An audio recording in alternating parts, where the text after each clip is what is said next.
Haleluya, haleluya, shalom blessed people. Kiranya berkat dan damai sejahtera Allah di dalam Tuhan Yesus Kristus menjadi bagian kita sepanjang hari ini. Jumpa lagi dengan saya, Pendeta Theodorus dan Rumah Berkat, House of Blessing. Tema kita hari ini adalah Adam, penguasa yang melampaui batas. Belajar dari kesalahan para tokoh Alkitab. Jadi blessed people, mulai hari ini dan beberapa saat ke depan, saya akan menyampaikan serial kehidupan tentang para tokoh Alkitab, namun bukan seperti biasanya ditinjau dari sisi iman dan kedekatannya dengan Tuhan. Tapi kali ini kita akan belajar bagaimana mereka juga adalah manusia biasa yang punya kehendak bebas dan bisa memutuskan sesuatu yang salah dan akhirnya berakibat buruk bukan hanya bagi diri mereka, namun juga bagi orang lain, khususnya bagi keturunannya. Nah, dari pelajaran inilah kiranya kita dapat merenung, mengevaluasi diri, dan kemudian akhirnya mengambil tindakan-tindakan yang kiranya lebih baik lagi dalam tuntunan firman dan Roh Kudusnya. Haleluya. Dari Kejadian 1 ayat 26 sampai 28, berfirmanlah Allah, baiklah kita menjadikan manusia menurut gambar dan rupa kita, supaya mereka berkuasa atas ikan-ikan di laut dan burung-burung di udara, atas ternak dan atas seluruh bumi dan atas segala binatang melata yang merayap di bumi. Maka Allah menciptakan manusia itu menurut gambarnya. Menurut gambar Allah diciptakannya dia, laki-laki dan perempuan diciptakannya mereka. Allah memberkati mereka, lalu Allah berfirman kepada mereka, beranak cuculah dan bertambah banyak, penuhilah bumi dan taklukkanlah itu. Berkuasalah atas ikan-ikan di laut dan burung-burung di udara dan atas segala binatang yang merayap di bumi. Nah, blessed people, di sini kita lihat bahwa Tuhan Allah yang merancang, menciptakan dan menetapkan Adam sebagai penguasa yang mewakili Dia di bumi. Jadi Adam, istri dan anak-anaknya yang ditetapkan oleh Allah untuk berkuasa atas semua sumber daya yang ada di bumi, karena kata manusia itu berbentuk jamak. Jadi laki-laki dan perempuan. Lalu kemudian mereka menikah dan punya anak cucu. Keserupaan Adam dengan Allah yaitu secara fungsional dan secara relasional, bukan secara fisik ya. Adam kekuasaannya adalah sebagai mandataris Allah yang harus tunduk kepadanya, sang penguasa tertinggi dan pemilik alam semesta.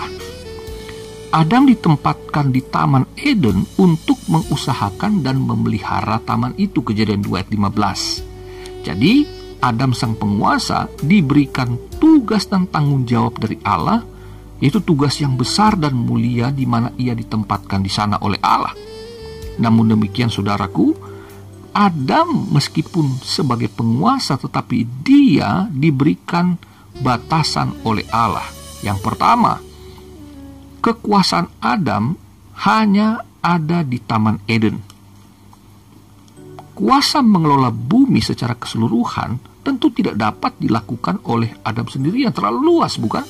Itu sebabnya Allah menetapkan Adam bersama-sama dengan istri dan anak cucunya yang nanti akan berkuasa atas seluruh sumber daya yang ada di bumi kelak. Haleluya. Jadi belum saat itu ya. Nah, kalau kita bandingkan Kejadian 2 ayat 18, bahwa Tuhan melihat Adam tidak baik seorang diri. Dia perlu penolong yang sepadan. Itulah Hawa. Nah, dari pernikahan mereka lahir anak cucu. Titik permulaannya adalah Taman Eden. Dari Taman Eden nanti setelah mereka melahirkan anak cucu, barulah bumi akan dipenuhi dan akhirnya akan dikelola sesuai dengan rencana Tuhan. Nah, saudaraku, yang kedua, Adam hanya diizinkan oleh Allah untuk memakan buah-buahan dari pohon yang ada di taman itu. Tetapi satu pohon dilarang oleh Tuhan untuk dimakan buahnya. Nah, kalau kita membaca dalam Kejadian 2 ayat 16 dan 17 itu, bahwa Tuhan memberikan semua pohon di taman itu buahnya boleh dimakan kecuali satu. Ya. Jadi perhatikan, dalam tugas dan tanggung jawab Adam sebagai mandataris Allah, dia harus tunduk, taat sepenuhnya kepada Allah yang memberikan hukum satu saja, yaitu taat.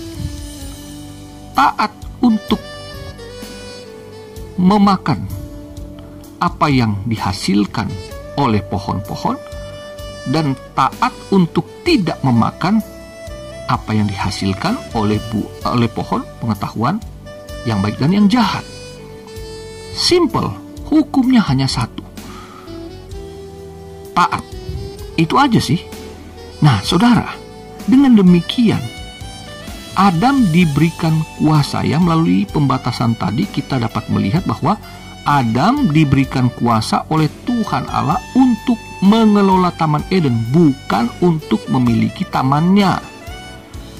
Adam diberikan hak untuk menikmati buah-buahan, tetapi bukan untuk memiliki hak atas pohon-pohonnya. Karena Taman Eden dan semua pohon yang ada di situ punya Tuhan Allah. Adam hanya pengelolanya, tapi Adam diberikan hak untuk menikmati. Jadi saudaraku, adanya pembatasan tersebut untuk mengingatkan bahwa Adam adalah penguasa yang hanya dipercayakan oleh Tuhan. Ya, ingat itu. Tapi kemudian kita tahu bersama, sang penguasa akhirnya melampaui batas ketika dia ikut memakan buah dari pohon yang dilarang oleh Tuhan. Hawa pertama makan, tetapi ketika Hawa memberikannya, Adam pun turut memakannya. Dan akibatnya apa yang diancam melalui larangan oleh Tuhan itu, bahwa kamu pasti mati kalau kamu makan buah pohon itu, maka terjadilah demikian, saudaraku.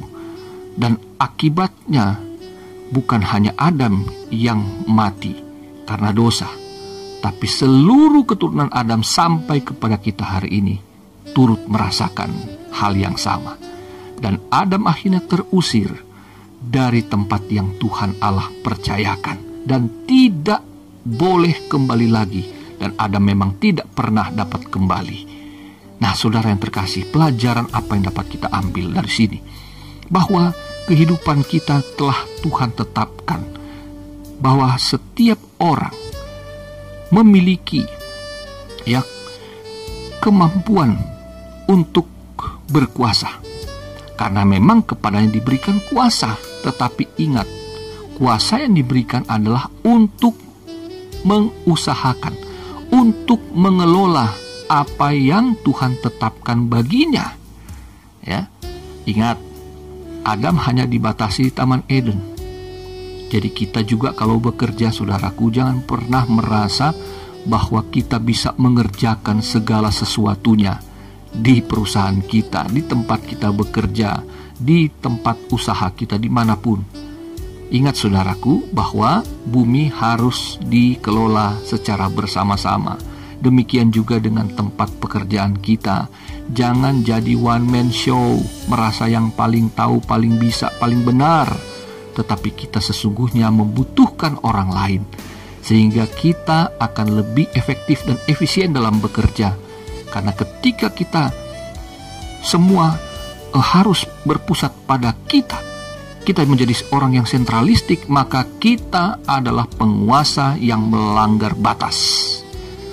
Tuhan menetapkan bumi untuk dikuasai bersama, bukan oleh satu orang.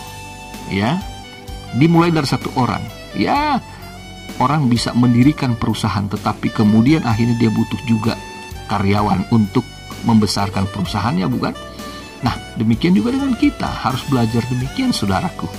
Jangan merasa kita segala-galanya, tapi kita bersama-sama dalam tuntunan Tuhan, maju bersama-sama, berpikir dan menerima masukan, menerima ide, menerima kritikan juga adalah bagian dari kemajuan. Jangan kita melanggar batas dengan merasa kita yang paling benar dan tidak mungkin salah. Lalu kemudian di dalam rumah tangga kita juga, kita harus merenung bahwa seringkali kita sebagai orang tua, kita sadar kita diberikan kekuasaan oleh Tuhan sebagai penguasa di rumah. Kita dapat mengelola rumah tangga kita dalam tuntunan Tuhan. Tetapi kita juga seringkali nggak sadar dan harus diakui kita melanggar batas. Ketika sebagai orang tua kita memaksakan impian kita, kehendak kita kepada anak-anak kita. Ketika mereka bersekolah, mereka punya cita-cita secara sendiri, secara mandiri ya. Tapi kita kemudian mencoba mengalihkan cita-cita itu seturut dengan cita-cita orang tua. Kita memaksakan kehendak untuk sekolah di tempat yang kita inginkan. Meskipun niat dan bakat anak kita itu berbeda. Anak kita pengen sekolah di mana dia dapat mengembangkan bakat dan talentanya itu. Namun orang tua seringkali memaksakan untuk menjadi seperti yang dia ingini. Anak pengen jadi dokter, dipaksa jadi insinyur. Anak mau jadi pengusaha, dipaksa jadi tentara. Dan ini saudaraku harus kita akui. Kita adalah penguasa yang melanggar batas jika kita melakukan itu terhadap anak kita. Laki-laki yang diberikan kuasa oleh Tuhan untuk mengatur rumah tangga adalah seorang yang melanggar batas jika ia melakukan kekerasan dalam rumah tangganya. Seorang juga yang diberikan jabatan oleh Tuhan untuk melayani masyarakat, baik itu di bidang eksekutif, legislatif maupun yudikatif. Ketika ia melanggar batas dengan mengambil apa yang bukan menjadi haknya, ingat, Adam diberikan kuasa untuk mengelola, bukan untuk memiliki. Adam diberikan hak untuk menikmati hasil, bukan untuk memiliki ya apa yang Allah punya. Para pejabat Kristen, ingat baik-baik. Saudara diberikan tugas dan tanggung jawab untuk mengelola negara. Tetapi saudara bukanlah pemilik negara. Saudara diberikan kuasa untuk melayani masyarakat, dan saudara bukanlah pemilik masyarakat, sehingga kebijakan-kebijakan saudara haruslah yang berpihak pada masyarakat, bukan kepada kepentingan saudara.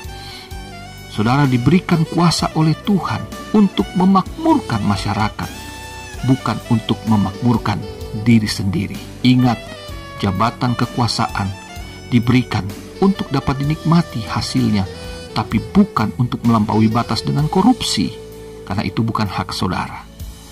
Kiranya jadi perenungan kita, dan ada banyak hal yang saudara dapat pikirkan mengenai posisi saudara sebagai seorang penguasa, dalam tanda petik mungkin, tetapi diberikan kuasa itu untuk kita pertanggungjawabkan, bukan kita mendistorsi kekuasaan itu untuk dipakai demi kepentingan kita, demi ego kita, hanya demi nama kita. Tetapi semua kekuasaan itu adalah dari Tuhan, oleh Tuhan, dan untuk Tuhan. Kiranya saudara diberkati, dan selamat beraktivitas, selamat berkarya. Ada kuasa Tuhan dalam dirimu. Pakailah itu untuk hormat kemuliaan namanya, dan jadilah berkat bagi banyak orang. Tuhan Yesus memberkatimu. Haleluya, bless people.